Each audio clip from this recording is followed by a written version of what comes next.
Assalamualaikum warahmatullahi wabarakatuh. Perkenalkan, nama saya Tri Mulyani, kelas 12 IPA 2, absen 34. Di sini saya akan menceritakan tentang novel Jejak Langkah. Simak videonya ya guys. Jejak Langkah adalah salah satu novel fiksi sejarah karya Pramoedya Antaturun dan menjadi judul ketiga dari rangkaian tetralogi Biru. Tetapan pertama novel ini pertama kali rilis pada tahun 1985. Diterbitkan Antara di Bantara. Hingga tahun 2007 Jejak Langkah sudah memasuki cetakan ke-11 dengan tebal 732 halaman. Jejak mengisahkan Nike yang berhijrah dari Surabaya ke Batavia untuk melanjutkan pendidikan dokter pribadi di School of Lady Van Invalidis Arts atau Stovia. Selama menjalani pendidikan, usaha Bupati Bojonegoro belum dibiayai oleh gubernur. Namun selama menjalani pendidikan di Batavia, Nike harus tinggal di asrama. Sifat Nike yang cenderung bebas membuatnya merasa terkekang. Dengan segala peraturan asrama yang setelah analis malama, anaknya ini Amposoro meninggalkannya untuk selamanya di sini. Nike berkenalan dengan seorang putri berhala bernama Angsen Mei. Surat wasiat yang diberikan temannya Hao Al-Sui sebelum meninggal. Pertemuan ini membuat mereka akrab. Nike akhirnya mempersulit Angsen Mei menikah dengan Angsen Mei, membuka pikirannya tentang gerakan revolusi dan semakin kritis terhadap kolonialisme.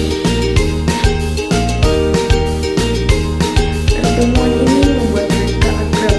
Nike akhirnya mempersulit Angsen Mei menikah dengan Angsen Mei, membuka pikirannya tentang gerakan revolusi dan semakin kritis terhadap kolonialisme. Sebab istrinya itu merupakan seorang aktivis pergerakan revolusi Cina yang melarikan diri ke Hindia Belanda. Di suatu waktu, Nike mengikuti kelas yang diisi oleh seorang dokter biolog senior, Dr. Wahidin Soehiro Hoisodo. Dr.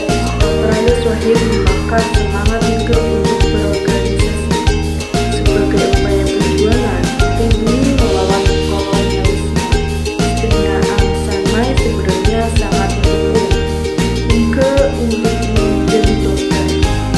Tapi Nike lebih tertarik untuk membaca dan menulis serta membuktikan perjuangan kaum pribumi. Sayangnya, umur Angsen Mei tak bertahan lama. Ia meninggal dunia sebelum menikah. Nike sibuk merawat Mei sehingga membuat Nike dikeluarkan dari Stovia dan harus membayar biaya sekolahnya selama ini. Ini menjadi titik balik perjalanan Nike sebagai seorang pejuang dengan menempuh jalan menjadi jurnalis. Lalu dengannya Allah, Nike akhirnya bisa mendirikan organisasi syarikat pria yang disebut media bernama Medan Priadi. Kala itu, media pertama dan satu-satunya dengan bahasa Melayu. Nike juga kemudian bertemu dengan Princess Pancasila dari kerajaan Maluku. Princess Pancasila mengikuti ayahnya menjalani masa buangan. Nike dan Princess Pancasila kemudian menikah. Keduanya saling bahu-membahu berjuang melawan